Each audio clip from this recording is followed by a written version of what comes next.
my bad, don't want to be so impactful seen. You can be important not being seen. You can be impactful not seen behind the scenes. People comments, people messages telling you how they change your life is so vital. Stop worrying about being seen by people. Do the assignments of God and live your life. Take care of your family, because too many people want the spotlight, but when you get the spotlight, now you complaining about like everybody in your business. Like, sometimes God don't give a lot of his children the spotlight. Sometimes God keep people broke and keep them maintaining day by day, because he knows that, hey, if I do this for you, you're going to get too big-headed and you're going to go out. So know who you are and know that, hey, it's okay. Listen, I know that I'm okay with doing the will of my Father and not being wealthy, but being spiritually rich. Because God's not going to make everybody rich. God's not going to make everybody wealthy, because a lot of y'all are sick and a lot of y'all will mess up the blessing. But be comfortable in who you are. Be comfortable knowing that, listen, if God don't do nothing else, he changed me, he made me. But a lot of us, God is about to open up doors that we can't even imagine, because he know our hearts. We want to bless others. God knows who wants to bless others. A lot of us don't want to be seen. A lot of us rather be impactful behind closed doors. I want to live the life, the quiet life that God gave us. I don't want everybody in my mix. I don't want that attention.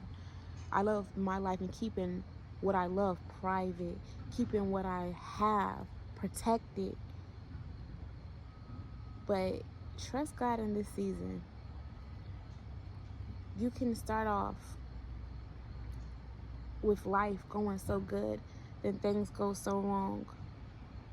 God had to take me out of that comfortable life, that wealthy life, that stable life, to have me go through torment, because he trusted me enough to know that I would go back and get my sisters and brothers that didn't fight to save themselves, those that are going through torment, those I'm not even from the hood.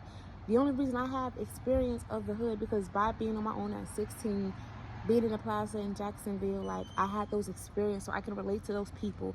So God would take us out of areas and certain things in our lives to put us in the pit, to throw us in the lion den and throw us in the hood, learning what it truly means to survive, what it truly means to, get it from the mud. God would literally put us in those situations, but he would be with us. He will be with us, because he knows that we'll go back and get others. And that's what it's all about. So trust the life that God has given you. Don't give up, and don't allow nobody to get to you or your mind to try to change you or make you look at yourself any differently, or like your life is so unfair. No, your life is fair. The hands that have been dealt with you, God trusts you with it. Now, can you endure it?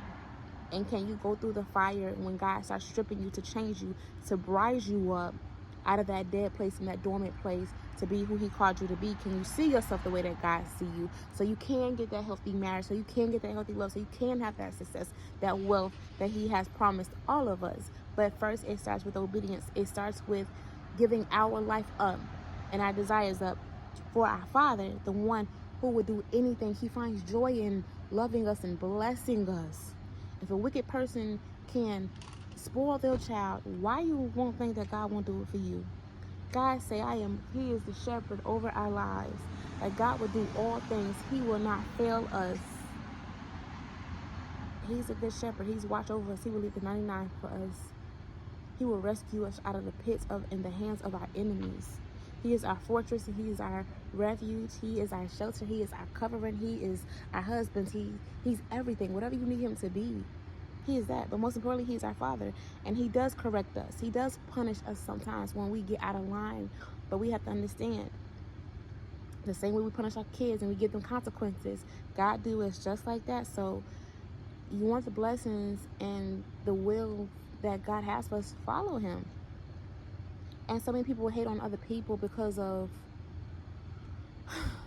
what they got, but you don't know what that person did. So many people selling their souls, baby. It's some of us that's in that 7,000 that ain't never bowed down or like sell our souls or give in to the devil or his temptations like that, baby. And I want to stay like that. God, keep my heart the way that you've made it. Keep my heart pure. Keep my lamp burning for you. Keep me keep refining me daily.